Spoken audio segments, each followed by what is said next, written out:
Hello everyone, स्वागत है आप सभी का वेदांत क्लासेस के इस ऑनलाइन प्लेटफॉर्म पे। कैसे हैं आप सभी? सभी मस्त होंगे, स्वस्थ होंगे और अपनी अपनी तैयारी में व्यस्त होंगे। चलिए, कंप्यूटर की क्लास में जो हमारा टॉपिक चल रहा था नेटवर्क वाला टॉपिक, उस नेटवर्क में हमने नेटवर्क क्या होता है, नेटवर्क टोपोलॉजी के बारे में पढ़ा, नेटवर्क डिवाइस के बारे में पढ़ा और इंटरनेट को भी हमने बहुत अच्छे से पढ़ लिया है। अब इंटरनेट से संबंधित जो एक आईपी एड्रेस है, उस आईपी एड्रेस को लेके आज की हमारी क्लास रहने वाली है और साथ ही साथ हम देखेंगे इस टॉपिक का लास्ट पॉइंट ओएसआई मॉडल। ठीक है, चलिए। तो देखो कि आईपी एड्रेस होता क्या है।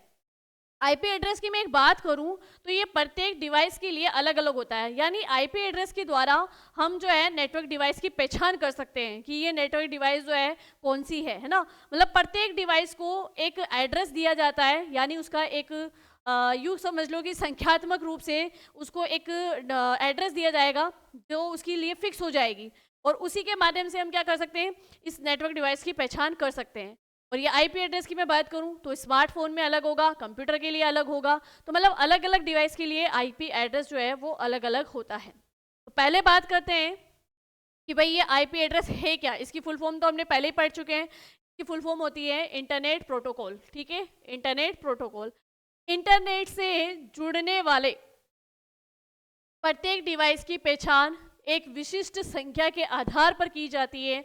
तो देखो यहाँ पर विशिष्ट संख्या, यानी यहाँ से एक पॉइंट और निकल के आता है कि भाई विशिष्ट संख्या के आधार पर जब इसकी पहचान हो रही है का मतलब ये आईपी एड्रेस गणितीय अंकों में होगा। किस में होगा भाई? गणितीय अंकों में होगा। ठीक है, तो इंटरनेट से जुड़ने वाले प्रत्येक डिवाइस की पहचान एक विशिष्ट संख्या के आधार पर की जाती है, जिसे आईपी एड्रेस कहा जाता है। जिसे क्या कहा जाता है भाई? आईपी एड्रेस कहा जाता है। अब ये आईपी एड्रेस की मैं बात करूं तो ये आईपी एड्रेस मुख्यतः दो प्रकार के होंगे। एक तो होगा IPv4 और एक होगा IPv6। ठीक है, यानी एक इंटरनेट प्रोटोकॉल जिसका वर्जन 4, ठीक है, ये 32 बिट का होता है और इंटरनेट प्रोटोकॉल वर्जन 6 ये 64 बिट का एड्रेस होता है। भाई अगर 64 बिट एड्रेस है वर्तमान में मैं बात करूं तो इसका 128 है। कितना है भाई? 128 बिट एड्रेस है। ठीक है, चलिए। अब देखो कि ये जो आईपी एड्रेस है इसको हम और क्या कह सकते हैं, इसकी जो मेन चीज़ें हैं। जैसे मेन चीज़ों की अगर मैं बात करूं तो आईपी एड्रेस के लिए हम एक तो ये लिख सकते हैं कि आईपी एड्रेस गणितीय अंकों के रूप में होता है। पहला पॉइंट इसका कि आईपी एड्रेस गणितीय अंकों के रूप में, गणितीय अंकों के रूप में होता है। आईपी एड्रेस गणितीय अंकों के रूप में होता है। एक तो ये लाइन इसके लिए इंपॉर्टेंट है। फिर हम लिखेंगे कि स्मार्टफोन और कंप्यूटर प्रत्येक डिवाइस हेतु ये अलग अलग होता है। तो लिख सकते हैं हम यहाँ पे सेकंड पॉइंट हमारा क्या रहेगा कि भाई स्मार्टफोन पे कंप्यूटर, स्मार्टफोन पे कंप्यूटर अर्थात प्रत्येक डिवाइस के लिए, प्रत्येक डिवाइस के लिए, प्रत्येक डिवाइस के लिए अलग अलग होता है। प्रत्येक डिवाइस के लिए अलग अलग होता है। ठीक है, चलिए फिर आगे बात करें कि भाई और क्या विशेषता है इस आईपी एड्रेस में, या इस आईपी एड्रेस की पहचान और क्या होता है। तो हम लिख सकते हैं कि आईपी एड्रेस के माध्यम से ही हम नेटवर्क डिवाइस को अलग अलग कर सकते हैं, या नेटवर्क डिवाइस की हम क्या कर सकते हैं, पहचान कर सकते हैं। तो ये लिखेंगे हम कि आईपी एड्रेस के माध्यम से ही, आईपी हो गई यहाँ पे, ये लीजिए आईपी एड्रेस, ये आईपी एड्रेस। ठीक है, आईपी एड्रेस के माध्यम से ही नेटवर्क डिवाइस की, नेटवर्क डिवाइस की पहचान, नेटवर्क डिवाइस की पहचान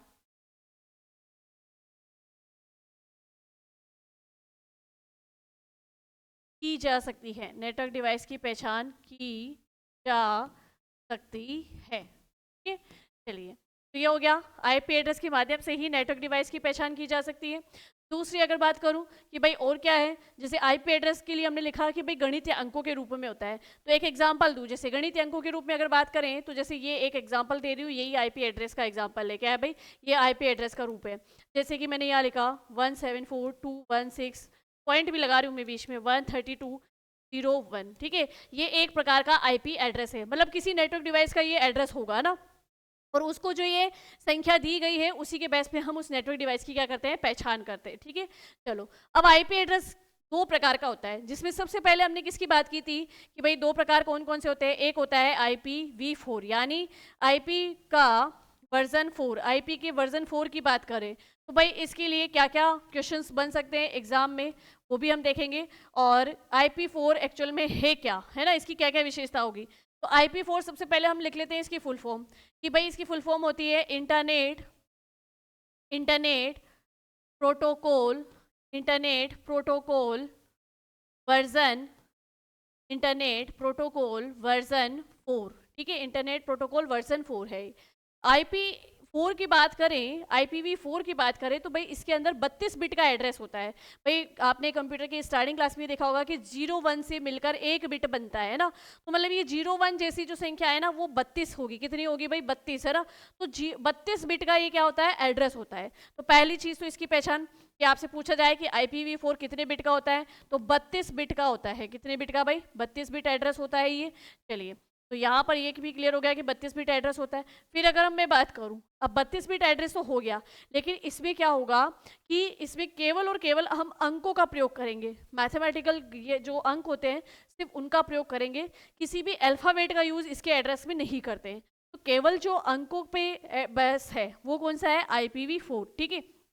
तो नेक्स्ट लिख सकते हैं, केवल केवल अंकों का अंकों का प्रयोग, केवल अंकों का प्रयोग किया जाता है, केवल अंकों का प्रयोग किया जाता है। अब अंकों का प्रयोग किया जाता है कैसे, अभी बताती हूँ आपको कि भाई कैसे ना इसमें अंकों का प्रयोग करके ये एड्रेस बनाया जाता है। जैसे कि इसके अंदर होता क्या है, पहले तो अंकों के समूह बनाए जाएंगे 4, कितने, 4। पहली चीज तो ये ध्यान रखना, अंकों के 4 समूह होंगे, ठीक है। और एड्रेस को डॉट के द्वारा अलग करते हैं। वो जो 4 अंकों के समूह है उनको हम क्या करेंगे, डॉट के द्वारा अलग करेंगे। जैसे मैंने यहाँ एक IP एड्रेस लिखा, फॉर एग्जाम्पल मैंने एक एड्रेस लिखा ये 01, फिर मैंने डॉट लगाया, फिर मैंने लिखा 102, फिर मैंने डॉट लगाया 103, फिर 104। तो देखो यहाँ पर अंकों के 4 ग्रुप है। कितने ग्रुप है भाई, 4 ग्रुप है।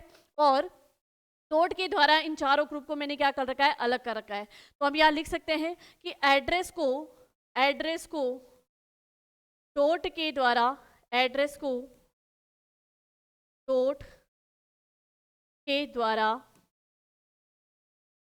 एड्रेस को डॉट के द्वारा अलग किया जाता है, एड्रेस को डॉट के द्वारा अलग किया जाता है, ठीक है। एड्रेस को डॉट के द्वारा अलग किया जाता है। अच्छा, अब इस एड्रेस में जो ये अंक यूज कर रहे हैं भाई, सिर्फ और सिर्फ गणितीय अंकों पे जब ये आधारित है, तो भाई कितने डिजिट तक के मान को हम यहाँ ले सकते हैं। इसमें ध्यान रखना कि 0 से 255 तक के अंकों का आप इस IP एड्रेस को बनाने में यूज कर सकते हो, लेकिन 255 से 256 भी आप जो है इस एड्रेस में नहीं ले सकते। तो देखो यहाँ एक क्वेश्चन फॉर्मेट बताती हूँ, वो क्वेश्चन देख के आप बताना कि राइट आंसर क्या होगा। जैसे क्वेश्चन है कि निम्न में से कौन सा एक, निम्न में से कौन सा एक IPv4 एड्रेस का वैध रूप का वैध रूप नहीं है, ठीक है। तो यहाँ ऑप्शन में आपको पहचानना है कि कौन सा एड्रेस IP एड्रेस मतलब IPv4 एड्रेस हो सकता है और कौन सा नहीं हो सकता। तो देखो अगर मैं बात करूं तो यहाँ जैसे मैंने लिखा,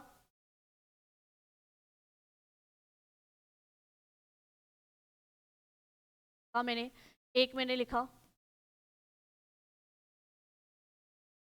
एक मैंने लिखा,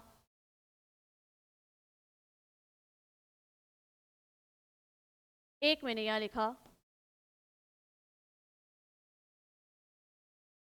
तो जल्दी से यहाँ पर एक बार आप चेक करो कि इन चारों ऑप्शन में से कौन सा एक जो है IPv4 का मतलब वैध रूप नहीं हो सकता।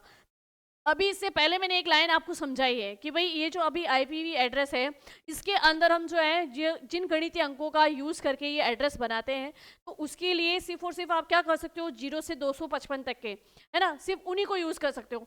जल्दी से देखो कि इसके लिए कौन सा वैलिड नहीं है। देखो ऑप्शन ए को देखें तो 102, 103, ठीक है, 10401, तो ये तो करेक्ट आंसर है, ठीक है, ये आंसर बिल्कुल करेक्ट है। बी को देखें तो बी में 02.11, 0.124, 0.04, ये भी राइट है। थ्री को देखो, सी को 03.256, अब यहाँ देखो ये पॉइंट 256 आ गया, जो कि नहीं आना चाहिए था, ठीक है। तो इस क्वेश्चन के अकॉर्डिंग हमारा जो राइट आंसर होगा वो क्या होगा, सी, यानी ये गलत है ना। तो यहाँ पूछा क्या है कि वैद्य रूप नहीं है, और गलत को ही हमें चेक करना था, तो गलत तो यही है ना, ठीक है। तो बस ये इसका आंसर क्या हो जाएगा, आंसर सी, ठीक है। चलिए इस तरीके से अपन क्या कर सकते हैं, इसकी पहचान कर सकते हैं। तो IPv के लिए हम एक लाइन और यहाँ लिख लेते हैं, फिर हम IPv6 को पढ़ेंगे, है ना। तो यहाँ क्या लिखोगे कि इस एड्रेस में 0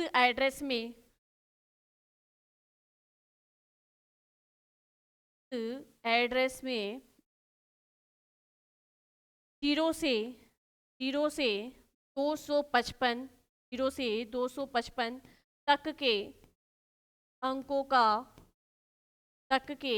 का किया जाता है, तक के अंकों का यूज किया जाता है। क्लियर हो गई ये बात। चलिए तो ये हो गया IP4 वाला, ठीक है, ये कंप्लीट हो गया आपका। अब आगे बात करें, नेक्स्ट आता है IPv6। क्या होगा भाई, IPv6 की बात करें तो IPv6 में भाई वर्जन तो 6 है, लेकिन उसके एड्रेस की अगर मैं बात करूं तो वो भाई होता है 128 बिट का, है ना। पर हम लेंगे यहाँ पे एग्जांपल किसका, 64 बिट वाला ही, ठीक है। तो IPv6 internet protocol version internet protocol version 6, ठीक है, ये IPv6 हो गया।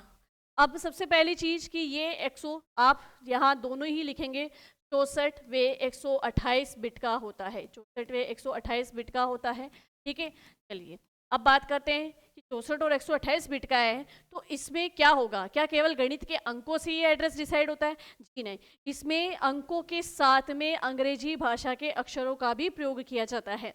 तो यही इंपॉर्टेंट है इसके लिए भाई, इन दोनों में अगर तुलना करें, इन दोनों का कंपैरिजन करें कि IP4 और IP6 इन दोनों में क्या मेजर डिफरेंस है, तो डिफरेंस ये है कि IP4 एड्रेस बनाने के लिए हमने सिर्फ और सिर्फ गणितीय अंकों का उपयोग किया, जबकि IPv6 बनाने के लिए हम गणितीय अंकों के साथ में अंग्रेजी माला के अक्षरों का भी यूज करते हैं। तो यहाँ लिख सकते हैं कि अंकों के साथ अल्फाबेट्स अल्फाबेट्स का भी किया जाता है, अंकों के साथ अल्फाबेट्स का यूज किया जाता है, अंकों के साथ अल्फाबेट का यूज किया जाता है। क्लियर हो गई ये बात। चलिए अब आगे बढ़े और आगे देखो भाई, अंकों के साथ अल्फाबेट का यूज हो गया, तो एक एग्जांपल देती हूँ फिर हम इसके लिए कि एक अंतर और है। जो IPv4 था उसमें हम अंकों के समूह को डॉट के द्वारा अलग कर रहे थे, लेकिन यहाँ पर जो है हम डॉट की जगह कॉलन साइन यूज करेंगे। क्या, कॉलन साइन। तो यहाँ लिखेंगे कि एड्रेस को कॉलन द्वारा एड्रेस को कॉलन द्वारा अलग किया जाता है, एड्रेस को कॉलन द्वारा अलग किया जाता है, ठीक है। एड्रेस को कॉलन द्वारा अलग किया जाता है, इस तरीके से इस एड्रेस को अलग किया जाएगा, पहली चीज। अब एक एग्जांपल लें, तो एक एग्जांपल लेने से पहले भी एक लाइन और लिखेंगे कि जैसे उस समय उस तरफ अगर IP4 की हम बात करें तो नंबर्स के 4 ग्रुप थे, कितने थे, 4 ग्रुप। इसमें भी 4 जो ग्रुप नहीं होंगे, इसमें 8 ग्रुप होंगे, लेकिन 4 हेक्साडेसिमल अंकों के 8 सेट होंगे। कितने होंगे, अंकों के 8 सेट। तो हम इसमें पहले एक लाइन और ऐड क्या करेंगे कि इसमें 4 हेक्साडेसिमल में 4 हेक्साडेसिमल या डेसिमल अंकों के 8 सेट होते हैं। ठीक है, अब देखो किस तरीके से, जैसे मैंने यहाँ लिखा, एक एग्जांपल लिखा यहाँ पे इस एड्रेस का 3FF कॉलन साइन से अलग किया 1402 3F3 लिखा P43104302 1 2 4 5 6 7 8 ये, ठीक है, सॉरी 9 तो 8 ही करने थे। चलो ये देखो, अब देखो इसके अंदर कि भाई एक एड्रेस में यहाँ पे 4 अंक यूज किए गए, तो 4 हेक्साडेसिमल अंक हो गए, और इसके सेट कितने 8, देखो 8 है, 1 2 3 4 5 6 7 और 8, तो ये होता है IPv6, मतलब IP6 जो है उसका ये एड्रेस होता है। ठीक है, और ये किस लिए यूज़ किया जाता है कि भाई आप इसके आधार पे ही किसी नेटवर्क डिवाइस की पहचान कर सकते हो। तो प्रत्येक नेटवर्क डिवाइस के लिए अलग अलग होता है, प्रत्येक नेटवर्क डिवाइस के लिए ये IP एड्रेस अलग अलग होता है। तो क्वेश्चन तो नॉर्मली यही पुटअप होगा कि इंटरनेट से जो भी डिवाइस जुड़ी है उस डिवाइस की पहचान हम किस प्रकार कर सकते हैं। की पहचान करने के लिए उसको एक विशिष्ट संख्या दी जाती है, और वो विशिष्ट संख्या क्या होती है, IP एड्रेस होती है। क्लियर है, तो ये IP एड्रेस का कॉन्सेप्ट क्लियर हो गया होगा आपका। चलो अब आगे बढ़ते हैं हम। अब नेक्स्ट जो हमारा रहने वाला है, पहले थोड़ा सा कुछ इसकी जो लाइंस लिखी हुई थी इंपॉर्टेंट लाइंस वो देख लेते हैं। एक कंप्यूटर में उपलब्ध जानकारियों को इंटरनेट पर उपलब्ध कंप्यूटर पर कॉपी करने की प्रक्रिया को अपलोडिंग कहेंगे। ठीक है, एक कंप्यूटर में उपलब्ध जो भी जानकारियाँ है वो इंटरनेट पर उपलब्ध कंप्यूटर से कॉपी करने की प्रक्रिया अपलोडिंग कहलाती है, जबकि इंटरनेट पर उपलब्ध कंप्यूटर से जानकारियों को स्वयं के कंप्यूटर पे कॉपी करना डाउनलोडिंग कहलाता है। क्लियर हो गई ये बात, मतलब ये कहने का मतलब है कि जब आप कंप्यूटर, कोई आपका कंप्यूटर है उसके अंदर जो जानकारी है उसको आप क्या करोगे, इंटरनेट पर जो इंटरनेट है उस पर आप उसको कॉपी करोगे तो वो तो अपलोडिंग कहलाएगा, और इंटरनेट से कोई जानकारी आप अपने कंप्यूटर में लेते हो तो वो डाउनलोडिंग कहलाता है। ठीक है, नेक्स्ट देखो, नेक्स्ट बात करें तो इंटरनेट पर उपलब्ध एक वेब पेज को रीलोड करने हेतु रिफ्रेश बटन का प्रयोग किया जाता है। इंटरनेट पे उपलब्ध जो वेब पेज है रीलोड करना हो तो उसके लिए आपको रिफ्रेश बटन का यूज़ करना होगा। इंटरनेट पर प्राइवेट ब्राउजिंग करने हेतु इनकॉग्निटो मोड का उपयोग किया जाता है। इंटरनेट को उपयोग करते समय वेब सर्वर द्वारा एक यूजर से संबंधित जानकारी वाली फाइल को भेजा जाता है जिसे कुकीज़ कहा जाता है।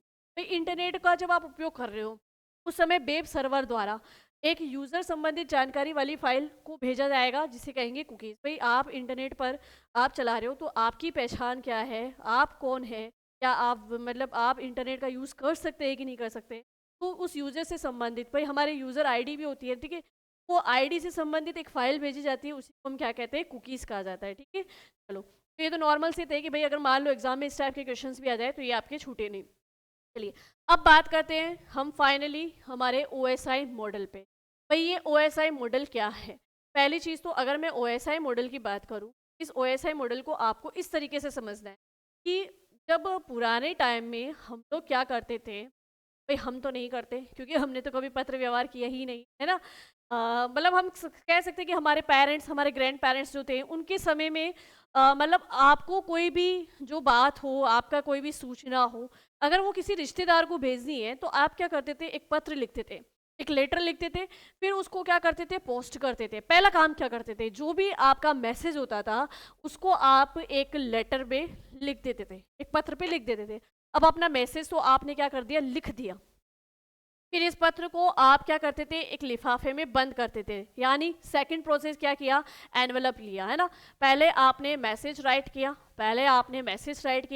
ये पहला स्टेप था। सेकंड स्टेप आपका क्या हुआ, आपने उसको एनवेलप किया, एंड देन थर्ड स्टेप आपका क्या आया कि आपने उसको पोस्ट कर दिया। आपने उसको क्या किया है भाई, पोस्ट कर दिया है। ठीक है, अब आपने इसको पोस्ट कर दिया। ठीक है, चलिए आपने ये काम भी कर दिया, इसको पोस्ट करने का काम भी कर दिया। चलिए आपने ये लिफाफा इसके अंदर डाल दिया। अब क्या करता था, चौथा स्टेप क्या था कि जो पोस्टमैन होता था, डाकिया होता था, वो आपके इस लिफाफे को लेता था, ठीक है। अब जो पोस्टमैन था, डाकिया था, वो आपके इस लिफाफे को लेके और इस पे जो आपने एड्रेस लिखा है, अच्छा एक चीज़ और, जब आपने इसको एनवलप किया ना, तो उस समय भी आपने दो काम किए। आपने क्या काम किया, इस पे लेबल लगाया। लेबल क्या लगाया, एक तो जिसको आप ये भेज रहे हो, एक तो आप जिसको ये लेबल मतलब जिसको आप ये भेज रहे हो, उसको उसका एड्रेस आपने इस पे क्या करा है, लिखा है, ठीक है। तो दो लेबल करे हैं, एक तो आपने जिसको भेजा है उसका लेबल किया है, क्या एड्रेस लेबल किया है, और दूसरा आपने क्या किया है, अपना खुद का स्वयं का नाम कि भाई किसके द्वारा भेजा गया है, तो आपने अपना एड्रेस भी क्या किया है, अपना अपनी जानकारी भी क्या की है, वो भी आपने लेबल की है, ठीक है। तो ये आपने इस एनवेलप पर लेबल भी किया है। चलिए, अब आपका जो पोस्ट मतलब ये सॉरी, जो आपका ये पत्र था वो पोस्टमैन द्वारा निकाल लिया गया, ठीक है, निकाल लिया गया। अब निकाला क्यों गया भाई, निकाला इसलिए गया कि अब इसको पूरे इसके डेस्टिनेशन तक पहुंचाना है, भाई ये मैसेज जहाँ पहुंचना चाहिए इसको वहाँ पहुंचाना है, ठीक है। अब डाकिया इसको अपने बैग में डालकर लेके जाता है और जो एड्रेस इस पे लिखा हुआ है उस एड्रेस पे इस पोस्ट को दे के आ जाता है, मतलब इस पत्र को वहाँ पर दे के आ जाता है, ठीक है। तो जिसके घर का एड्रेस होगा, भाई आपने जिसके लिए भेजा होगा, ये पोस्टमैन वहीं जाके इसको क्या करके आता है, वो लेटर दे के आ जाता है, ठीक है। तो अब सुनना एक चीज़ कि जब इतना बड़ा प्रोसेस हुआ तो उसमें समय लग गया। समय क्या लगा भाई, पहले तो आपने मैसेज पेपर पे टाइप किया, मतलब पेपर पे लिखा, हैंड रिटन लिखा, उसमें समय लगा, फिर आपने उसको एनवेलप किया, एड्रेस लेके गए, एड्रेस लिखा, फिर इसको आपने पोस्ट किया, फिर पोस्टमैन ने उसको लिया और फिर जाके उसको डेस्टिनेशन तक पहुंचाया। तो मतलब ऐसे करने में काफ़ी समय लग जाता है। और अगर देखो कि पत्र व्यवहार सिर्फ एक जगह मतलब एक पर्टिकुलर स्थान पे किया जा रहा है, गांव का गांव में ही किया जा रहा है, तो उसमें इतना समय नहीं लग रहा। लेकिन गांव से बाहर आप कहीं किसी शहर में मैसेज भेज रहे हो तो फिर उसमें 2 से 3 4 दिन लग जाते थे, ठीक है। अब इतना लंबा प्रोसेस होता था, लेकिन अब इस प्रोसेस को ऑनलाइन के माध्यम से क्या कर दिया गया है, बहुत ही छोटा कर दिया गया है।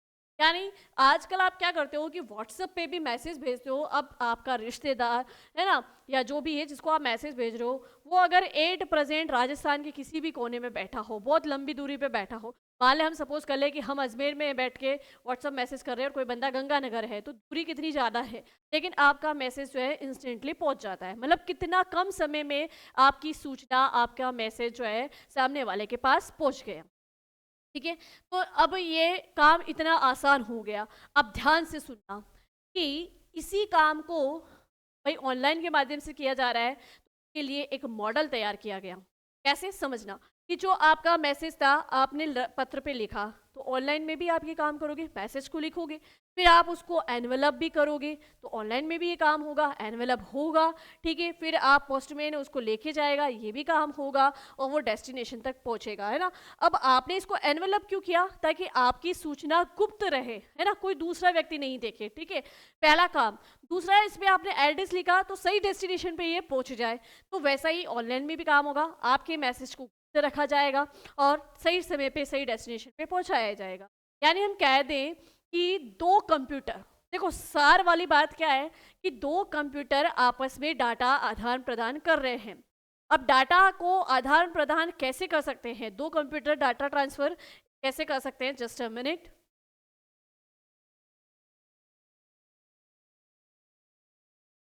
चलिए, तो दो कंप्यूटर डाटा का आदान प्रदान कैसे कर सकते हैं।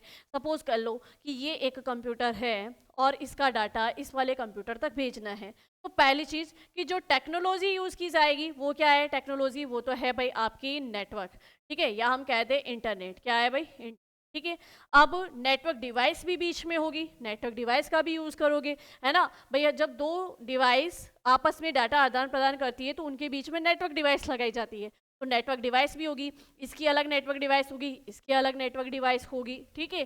तो इस तरीके से जब आपका डाटा यहाँ से यहाँ ट्रांसफर होगा तो उसके लिए भी एक मॉडल तैयार किया गया है, एक संरचना तैयार की गई है। यानी हम कह दें कि एक स्टेप बाय स्टेप आपके काम का प्रारूप बनाया गया है, एक स्टेप बाय स्टेप आपका जो ये ट्रांसफ़र करने वाला काम है, तो डाटा को एक प्रारूप के रूप में एक छोटी मतलब हम कह दें कि एक सिस्टमेटिक ढंग से उसको जो है ट्रांसफ़र किया जाएगा, है ना। तो उसी के लिए एक OSI मॉडल बना है। उसी के लिए क्या बना है भाई, आपका OSI मॉडल। OSI मॉडल है जो डाटा का प्रारूप भी तय करता है और दूसरा डाटा को अपने सही डेस्टिनेशन पे बिल्कुल सेफली पहुंचाता है, ठीक है। तो उसके लिए ये OSI मॉडल है। अब OSI मॉडल के बारे में, ये तो इसका मेन काम क्या है वो तो आपको बेसिकली आधार समझ में आ गया होगा, और इससे इजी तरीके से तो मैं अब क्या ही आपको समझा सकती हूँ, ठीक है। तो मेन बात करते हैं OSI मॉडल पे। अब OSI मॉडल, सबसे पहले इसकी फुल फॉर्म, OSI मॉडल की बात करें तो OSI मॉडल की फुल फॉर्म होती है ओपन सिस्टम इंटर कनेक्शन। क्या होती है भाई, ओपन सिस्टम इंटर कनेक्शन। लिख लो इसे, ओपन सिस्टम इंटर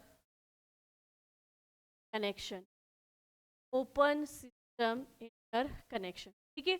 किसकी फुल फॉर्म, किसने तैयार किया था ये OSI मॉडल, किसके पहले दिमाग में आया था कि भाई डाटा का जो ट्रांसफ़र होगा उसके लिए कोई ना कोई एक स्ट्रक्चर होना चाहिए कि उस स्ट्रक्चर के बेस पे ही जो है हमारा डाटा ट्रांसफ़र हो, ठीक है। तो ये 1978 में, कब, 1978 में ISO कौन भाई, इंटरनेशनल ऑर्गेनाइजेशंस फॉर स्टैंडर्डाइजेशंस के द्वारा विकसित किया गया है, ठीक है। तो 1978 यानी कि 1978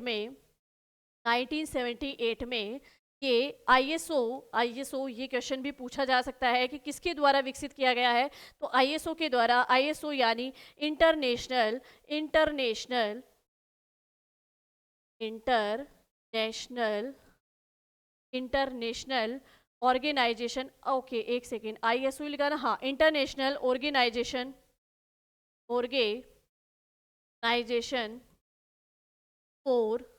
फॉर स्टैंडर्डाइजेशन, ठीक है।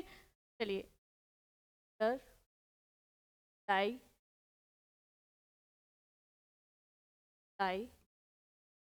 ठीक है, इसके द्वारा ये विकसित किया गया है। तो 1978 में ISO द्वारा विकसित है। चलिए, OSI मॉडल के लिए ये जो मेन जानकारी थी वो अपन ने देख ली।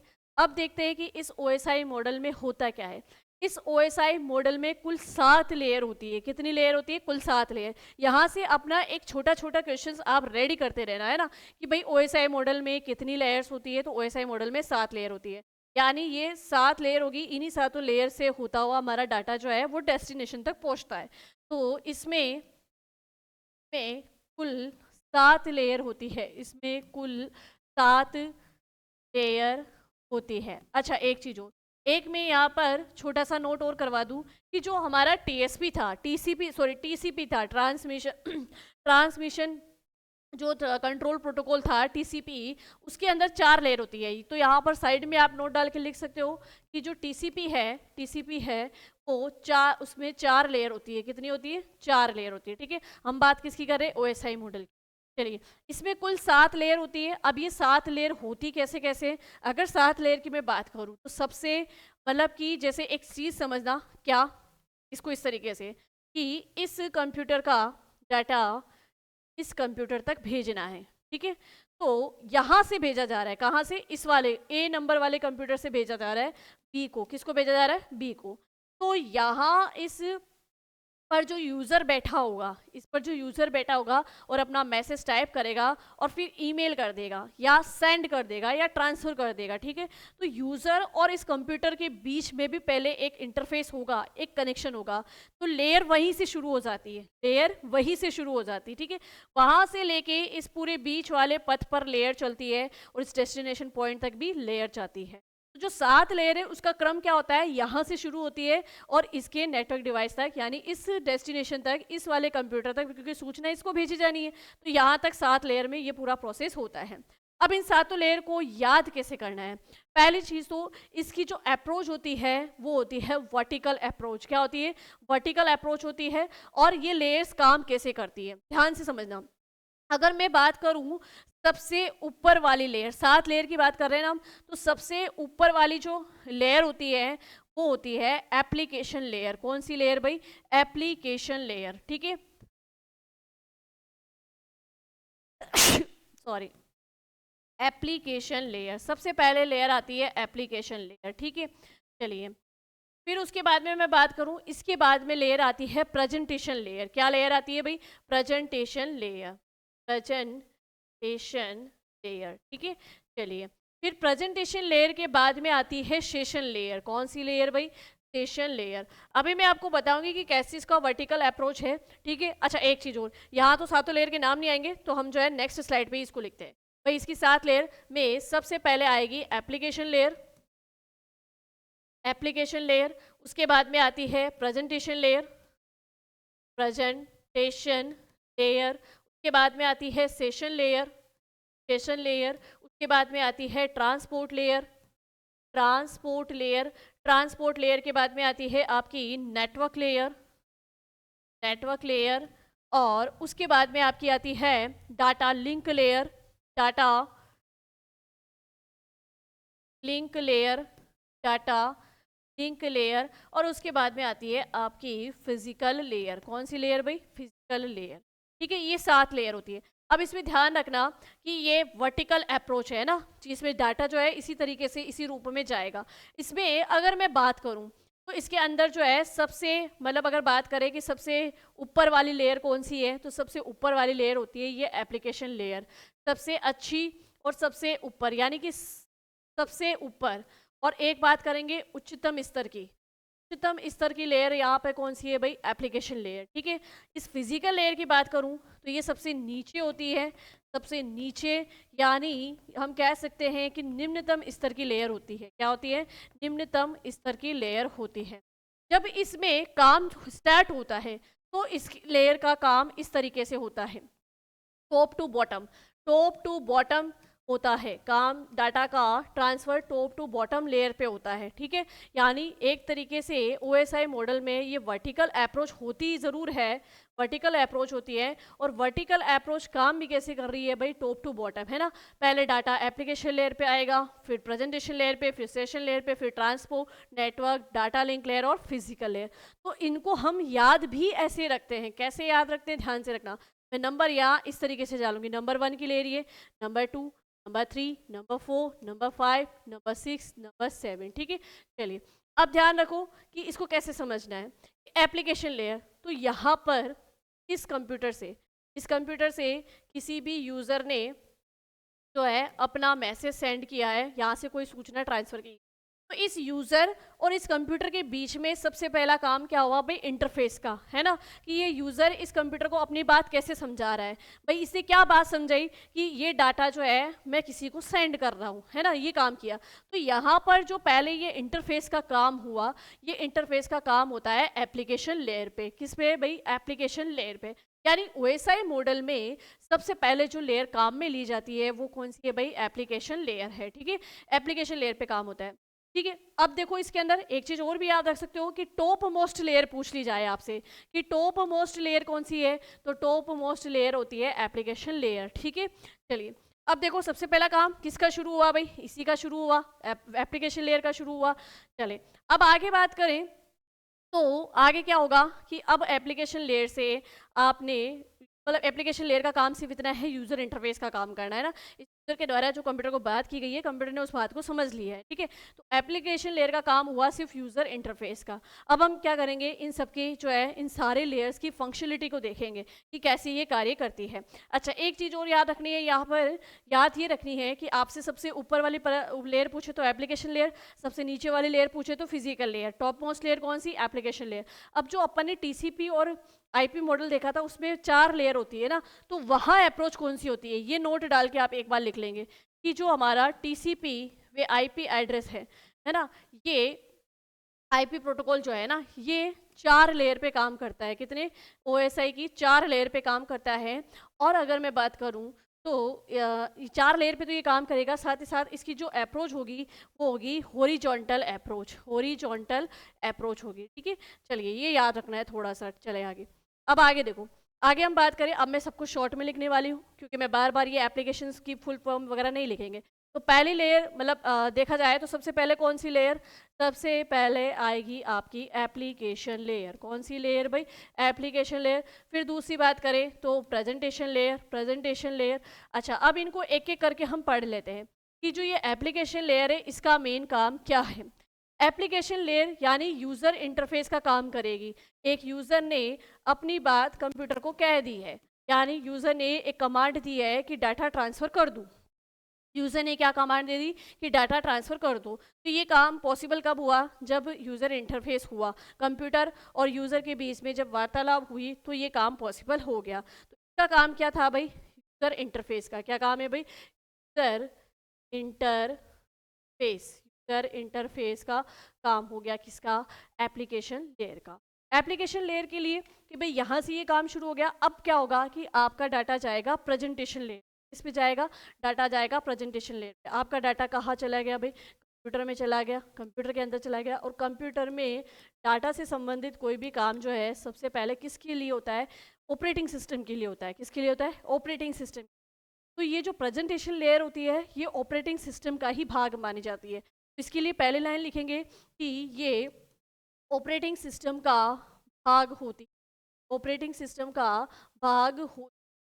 अब यहाँ पर क्या किया जाएगा भाई? जैसे आपने मैसेज किया और उसको लिफाफे में बंद किया ताकि आपका जो मैसेज है वो गुप्त रहे, आपकी जो सूचना है वो गुप्त रहे। तो ये प्रेजेंटेशन लेयर यही काम करेगी कि जो डाटा आप ट्रांसफ़र कर रहे हो उसकी सुरक्षा करेगी, है ना। उसको पहले तो एक काम क्या करेगी, उसको छोटे रूप में करेगी। भाई आप भी उस लिफाफे में आप क्या करते हो, उस पेपर को फोल्ड करके फिर डालते हो, है ना।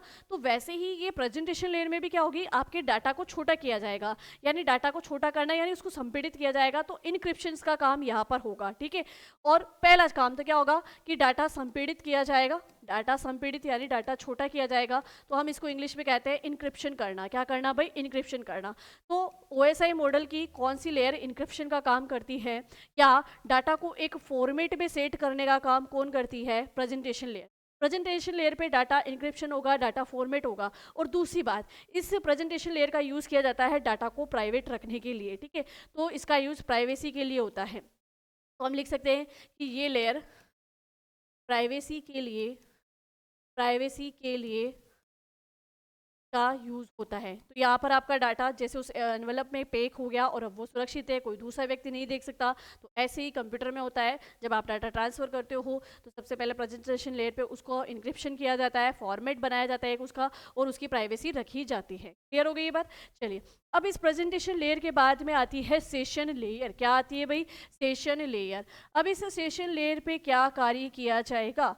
इस सेशन लेयर में अगर मैं बात करूँ तो आपका जो डाटा है उसको क्या करा जाएगा, उस मतलब ये सेशन लेयर क्या करता है कि जिस कंप्यूटर में वो डाटा ट्रांसफ़र होने वाला है तो उस कंप्यूटर को आपके कंप्यूटर से कनेक्ट करने का काम करता है। यानी एक तरीके से ये कनेक्शन को इस्टेब्लिश करने का, कनेक्शन करने का काम करता है।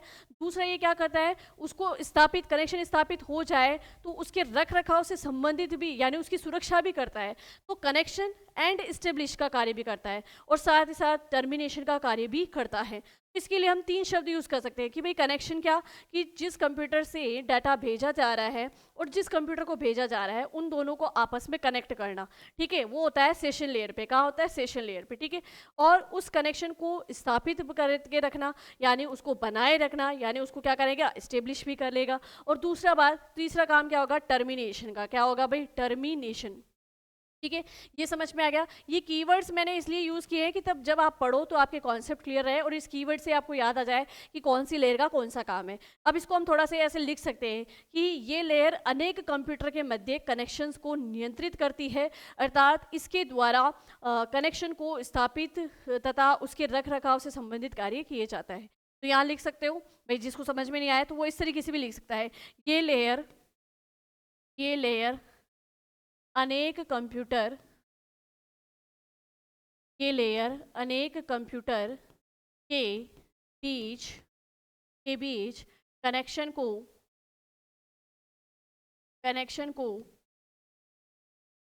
स्थापित करती है, कनेक्शन को स्थापित करती है।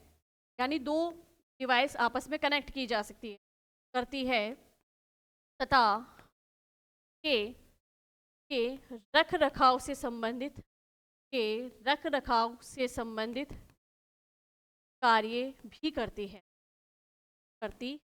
यानी आपने दो कंप्यूटर को आपस में नेटवर्क के माध्यम से कनेक्ट कर रखा है ताकि आप डाटा ट्रांसफ़र कर सको, ठीक है। तो उस मतलब नेटवर्क के द्वारा कनेक्ट कर रखा है, तो उसको पूरी तरीके से कि भाई वो कंट्रोल में रहे, ये काम किसका है? सेशन लेयर का। यानी कनेक्शन को नियंत्रित रखने का काम भी किसका है भाई? सेशन लेयर का है। क्लियर हो गई ये बात? चलिए अब क्या होगा कि इस सेशन लेयर से आपका डाटा कहाँ पहुंचेगा? ट्रांसपोर्ट लेयर पे। कहाँ जाएगा भाई? ट्रांसपोर्ट लेयर पे।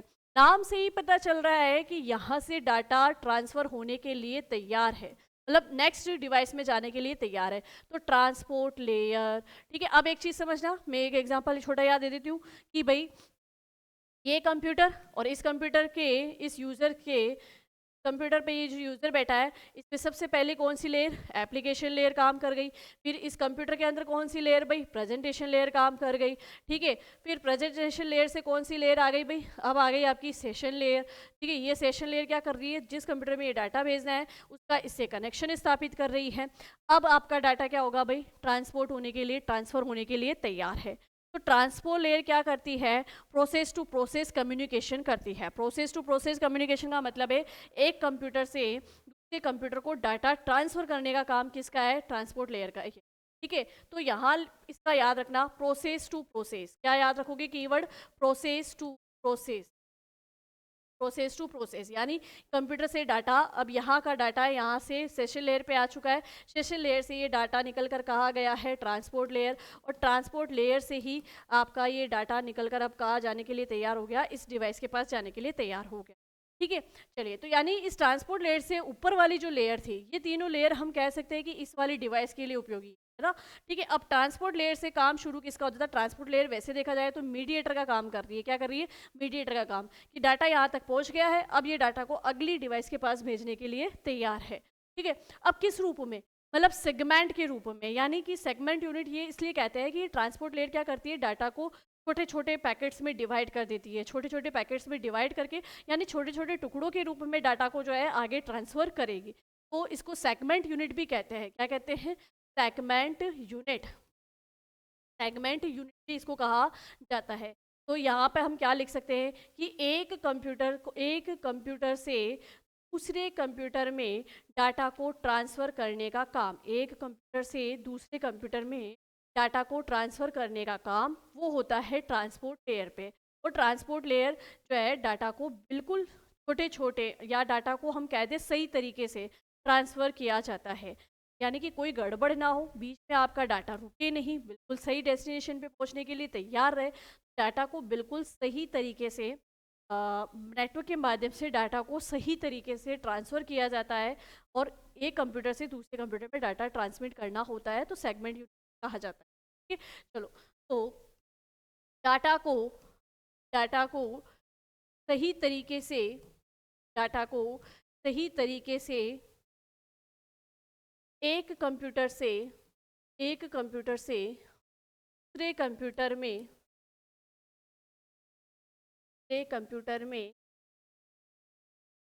डाटा को डाटा को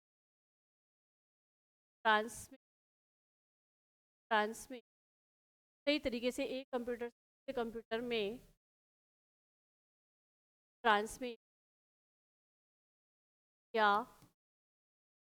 भाई कौन सी लेयर के द्वारा? ट्रांसपोर्ट लेयर के द्वारा ट्रांसपोर्ट लेयर ये काम करेगी। अब डाटा अगली डिवाइस के पास पहुंचने के लिए रेडी हो गया। अब बीच में क्या आएगी भाई? नेटवर्क लेयर आएगी। ट्रांसपोर्ट लेयर के बाद में आती है नेटवर्क लेयर। नेटवर्क लेयर क्या करेगी? नेटवर्क लेयर पहली चीज़ तो डाटा के राउटिंग का काम करेगी, डाटा को एड्रेसिंग भी करेगी। जैसे मैंने कहा ना कि इस डिवाइस का आईपी एड्रेस अलग होगा और इस वाली डिवाइस का आईपी एड्रेस अलग होगा, तो पहले जो डाटा आया वो इसके आईपी एड्रेस के द्वारा आया। अब इस वाले को भेज रहे हो आप, इस वाली डिवाइस को भेज रहे हो, तो इस वाली डिवाइस का आईपी एड्रेस क्या है? पहले उसको खोजा जाएगा, है ना। तो यहाँ पर नेटवर्क लेयर क्या करती है? पहला काम करती है एड्रेसिंग का। क्या काम करती है? एड्रेसिंग का, कि भाई ये जो जिसको ट्रांसफ़र किया गया है उसके एड्रेस से मैच हो रहा है। भाई जिस डिवाइस को ये डाटा ट्रांसफ़र किया जाना है, पहले उसके आईपी एड्रेस को चेक किया जाएगा। तो एड्रेसिंग करने का काम क्या होता है? नेटवर्क लेयर में। उसके बाद में क्या काम होगा? उसके बाद में काम होगा राउटिंग का। क्या काम होगा भाई? राउटिंग का। राउटिंग नेटवर्क डिवाइस कैसे काम करती है? तो जो जो सूचना या जो इन्फॉर्मेशन जिस डिवाइस के लिए है सीधा उसी के पास पहुंचे, कहीं और ना जाए, उसको हम कहते हैं राउटिंग करना। क्या कहते हैं? राउटिंग करना। तो इस लेयर में स्विचिंग और राउटिंग का प्रयोग किया जाता है। इसका कार्य है लॉजिकल एड्रेस अर्थात आईपी एड्रेस उपलब्ध करवाना। ठीक है, तो हम यहाँ लिख सकते हैं कि इस लेयर के द्वारा स्विचिंग, अपन ने स्विच नेटवर्क डिवाइस पढ़ी थी ना, स्विचिंग का काम क्या है कि जो सूचना जिसके लिए है सीधा उसी के पास पहुंचाना। Switching and routing, switching and routing का कार्य किया जाता है। एंड राउटिंग का कार्य किया जाता है। पहला काम तो इसका ये है। दूसरा कि इसका मेन कार्य क्या है? मेन कार्य है इसका कि लॉजिकल रूप से आईपी एड्रेस उपलब्ध करवाना। तो इसका कार्य क्या होगा भाई? लॉजिकल रूप से आईपी एड्रेस उपलब्ध करवाना। ये कार्य किसका हो गया भाई? ये कार्य हो गया आपके नेटवर्क लेयर का। हो गया नेटवर्क लेयर। क्लियर हो गई बात? अब दूसरी जो डिवाइस है उसका आईपी एड्रेस मिल गया है। अब डाटा पूर्णतया उस डिवाइस में जाने के लिए तैयार है। फिर जाने से पहले भी आपका डाटा जाएगा कहाँ पर? डाटा लिंक लेयर पे। कहाँ जाएगा भाई? डाटा लिंक लेयर पे जाएगा। डाटा लिंक लेयर पे क्या होता है? आपके डाटा की पहचान है और आपका जो डाटा है उसको चेक किया जाता है। कहीं उसमें कोई गलती हो तो उसको करेक्ट किया जाएगा। यानी डाटा को है जो अच्छा बनाया जाता है ना। डाटा में कोई गलती हो तो उसको करेक्ट कर दिया जाता है। यानी सही तरीके से डाटा जो है डेस्टिनेशन तक पहुंचना चाहिए। तो एरर डिटेक्शन, यहाँ पहले गलती चेक की जाती है, एरर डिटेक्ट किया जाता है। एरर डिटेक्शन का काम कहाँ होता है भाई? डाटा को चेक करने का काम कहाँ होता है? डाटा लिंक लेयर पे। दूसरा, अगर कोई गलती है तो उसको करेक्ट करने का काम भी कहाँ होगा भाई? डाटा लिंक लेयर में। ठीक है, तो करेक्शन है ना, डिटेक्शन एंड करेक्शन का काम किया जाता है डाटा लिंक लेयर। तो हम लिख सकते हैं कि ये लेयर नेटवर्क लेयर द्वारा भेजे गए डाटा के पैकेटों को डिकोड या एनकोड करती है ना। तो ये लेयर नेटवर्क लेयर द्वारा भेजे गए डाटा पैकेट्स के रूप में, ये ध्यान रखना, नेटवर्क लेयर के द्वारा डाटा पैकेट रूप में जो है डाटा लिंक लेयर पे भेजा जाता है, यानी छोटे छोटे टुकड़ों। ये लेयर नेटवर्क लेयर द्वारा भेजे गए डाटा को डिकोड या एनकोड करने का कार्य करती है।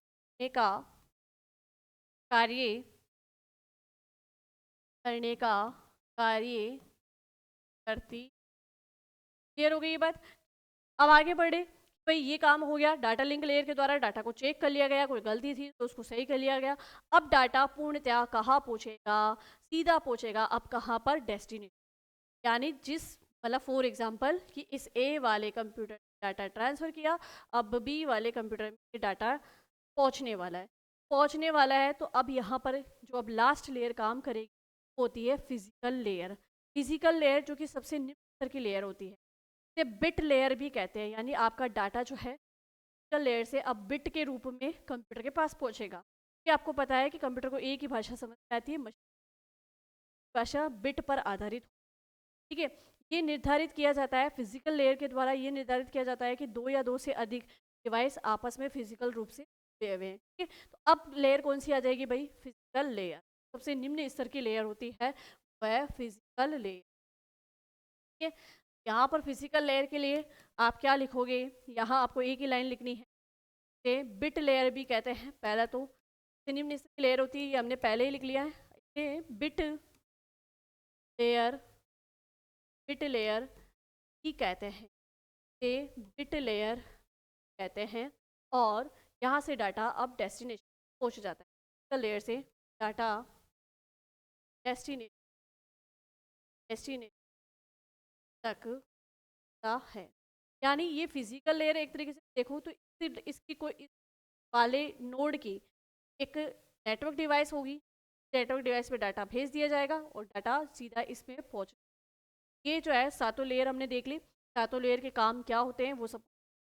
अब क्वेश्चन क्या बनता है इसके उपयोग को लेके, भाई कार्यों को लेके तो क्वेश्चन बनेगा ही, अदरवाइज ये भी क्वेश्चन बनता है कि आपका वो डाटा था वो कौन से लेयर पे किस रूप में था, है ना, डाटा कब तक आपका पूरा डाटा था, फिर कब वो सेगमेंट के रूप में हुआ, कब वो पैकेट्स के रूप में चेंज हुआ, कब डाटा का एक फ्रेम बनाया गया, मतलब फ्रेम करना है कि उसकी गलतियां हटा दी और उसको सही कर दिया गया, तो एक फ्रेम में उसको मतलब एक फ्रेम में उसको जमा दिया गया है ना, और कब वो बिट के रूप में रहा, तो ये सारी चीज़ें हमें यहाँ पर देखनी है।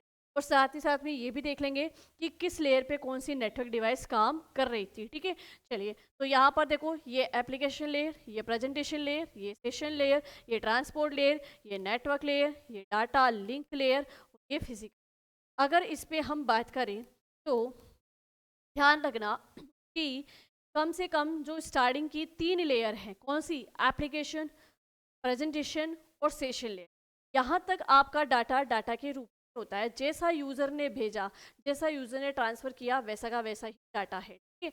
अब इसके आगे जैसे ही ट्रांसपोर्ट लेयर पे डाटा आता है, डाटा को पैकेट्स के रूप में बना दिया जाता है, छोटे छोटे टुकड़ों में बांट दिया जाता है, वो कहलाता है सेगमेंट। क्या कहलाता है, सेगमेंट। तो डाटा किस लेयर पे सेगमेंट के रूप में होता है, पैकेट्स के रूप में होता है, ट्रांसफर लेयर पे, ठीक है। अच्छा, अब यहाँ से भाई आगे हम बात करें तो नेटवर्क लेयर पे भी किस रूप में होगा, भाई पैकेट्स के रूप में होगा। अच्छा, एक चीज़ ध्यान रखना है, ये सेगमेंट और पैकेट्स का अंतर क्या है। ट्रांसपोर्ट लेयर पे डाटा को आगे भेजने के लिए पूर्णतया तैयार रखा जाता है, तो उसको हम कह सकते हैं सेगमेंट रूप में, ठीक है? और नेटवर्क लेयर पर वो छोटे छोटे टुकड़ों यानी पैकेट्स के रूप में। फिर डाटा लिंक लेयर पे उसकी चेकिंग की गई, कोई गलती थी तो उसको सुधारा गया, यानी उसका एक फ्रेम डिसाइड किया गया, उसको एक फ्रेम में व्यवस्थित किया गया, ठीक है। डाटा अब पूरी तरीके से व्यवस्थित होगा। और फिजिकल लेयर पे डाटा जो पूछा वो किस पूछा, भाई बिट के रूप में, बिट के रूप में। तो ये चीज़ें भी आपको याद रखनी है। एप्लीकेशन लेयर पे यूजर द्वारा भेजा गया डाटा वैसा ही था, फिजिकल लेयर पे भी वैसा ही था, सेशन लेयर पे भी वैसा ही था, ट्रांसपोर्ट लेयर पे सेगमेंट के रूप में था, नेटवर्क लेयर पे पैकेट्स के रूप में था, डाटा लिंक लेयर पे फ्रेम के रूप में चेंज हुआ, और फिजिकल लेयर पे बिट के रूप में। ठीक है, चलो अब बात करते हैं नेटवर्क डिवाइस कि किस लेयर पे कौन सी डिवाइस काम करती। अगर मैं बात करूं एप्लीकेशन लेयर के लिए गेटवे, एप्लीकेशन लेयर के लिए कौन सी डिवाइस, भाई गेटवे नेटवर्क डिवाइस काम करती है। यहाँ प्रेजेंटेशन लेयर के लिए भी वही है, लेयर के लिए भी वही होगी, ट्रांसपोर्ट लेयर के लिए भी। लेकिन जैसे नेटवर्क लेयर आएगी यहाँ पर स्विचिंग और राउटिंग का काम हुआ, तो यहाँ पर स्विचिंग और राउटिंग के लिए कौन सी नेटवर्क डिवाइस, भाई routing, router network device, router ले लो, ठीक है। तो राउटर नेटवर्क डिवाइस यानी कि यहाँ पे राउटिंग का काम हुआ। फिर डाटा लिंक लेयर की बात करें तो डाटा लिंक लेयर पे ब्रिज, ब्रिज या स्विच, डाटा लिंक लेयर पे ब्रिज या स्विच, ठीक है। आगे चले, क्योंकि जब उसको फ्रेम करना है तो ब्रिज या स्विच के रूप में, या मतलब स्विच डिवाइस के रूप जो है उसका मेन काम क्या था, जो डाटा जिसके लिए था बस उसी को वहीं भेजना, बाकी से किसी मतलब नहीं रखना। यहाँ पे फ्रेम इसीलिए तो किया जा रहा था। उसके बाद में बिट के रूप में तो इंफॉर्मेशन आगे रिपीट होती जाएगी, तो क्या होता जाएगा, रिपीटर, ठीक है। तो यहाँ पर इस तरीके से भी क्वेश्चंस बनते हैं। हालांकि ये इतने आसान नहीं है ओएसआई मॉडल कि इतने कम समय में आपको पूरा डिटेल से समझा दिया जाए, बट जो मेन चीज़ें थी वो मेरा पूरा प्रयास था कि मेन चीज़ें मैं यहाँ से समझा दूँ, ऊपर के जो क्वेश्चन आए इसको लेके वो कम से कम आपके गलत ना हो, ठीक है। अब एक जानकारी और रह गई है बस छोटी सी, कि एप्लीकेशन लेयर जो है पे कौन कौन से प्रोटोकॉल काम कर सकते हैं। एप्लीकेशन लेयर, एप्लीकेशन लेयर पे HTTP, ठीक है, ये वाला प्रोटोकॉल काम करता है। SMTP ये प्रोटोकॉल काम करता है। FTTP ये प्रोटोकॉल काम करता है। TFTP ये वाला प्रोटोकॉल काम करता है।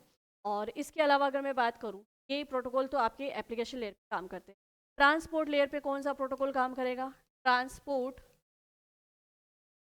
ट्रांसपोर्ट लेयर की बात करें तो इस पे आपका एक ही प्रोटोकॉल काम करता है, एक तो होता है TCP और एक होता है UDP। क्या होता है भाई, UDP होता है, ठीक है, ये काम करता है। इसके अलावा हम बात करें नेटवर्क लेयर, तो नेटवर्क लेयर के लिए सभी को पता है कौन सा, भाई IP प्रोटोकॉल, IP प्रोटोकॉल, ठीक है। चलिए, तो ये आपको इनके प्रोटोकॉल्स के भी बारे में ध्यान रखना है। तो यहाँ पर अगर हम बात करें तो आज की क्लास के अंदर ये हमारा नेटवर्क वाला चैप्टर जो है पूर्ण रूप से कंप्लीट हुआ, ठीक है। नेटवर्क क्या है, नेटवर्क की खोज किस, मतलब नेटवर्क किसने बनाया, बाद में हमने देखा नेटवर्क डिवाइस कौन सी कि नेटवर्क टेक्नोलॉजी क्या है, और उसके बाद में हमने सारी नेटवर्क टोपोलॉजी गाइस उसको लेके हमने नेटवर्क कंप्लीट किया। फिर इंटरनेट वाले टॉपिक में वेब ब्राउज़र देखे, वेब सर्च इंजन के बारे में जाना, वेबसाइट क्या होती है, वेब पेज क्या होता है उसको हमने देखा, और साथ ही साथ में आईपी एड्रेस क्या है उससे जो क्वेश्चंस बनते हैं वो देखा, और ओएसआई मॉडल देखा। ठीक है, ये सारी चीज़ें देखने के बाद में ये नेटवर्क और इंटरनेट वाला टॉपिक हमारा फाइनली या कंप्लीट होता है। और अब जो है हम अगले सेशन में जब मिलेंगे तो हमारे एक नए टॉपिक के साथ में मिलेंगे, और अब हमारा इस कंप्यूटर की क्लास के अंदर जो है हमारा एक लास्ट टॉपिक रह गया है सूचना प्रौद्योगिकी वाला टॉपिक, प्रौद्योगिकी अधिनियम वाला। ठीक है, को लेके हमारी चर्चा चल, नेक्स्ट क्लास उसी की है, और लगभग कंप्यूटर का सिलेबस हमारा कंप्लीट हो चुका है। बस ऐसे ही पढ़ते रहिए, बढ़ते रहिए, बने रहिए वेदांत क्लासेस के साथ में। मिलते हैं हम हमारी नेक्स्ट क्लास में, तब तक के लिए थैंक यू।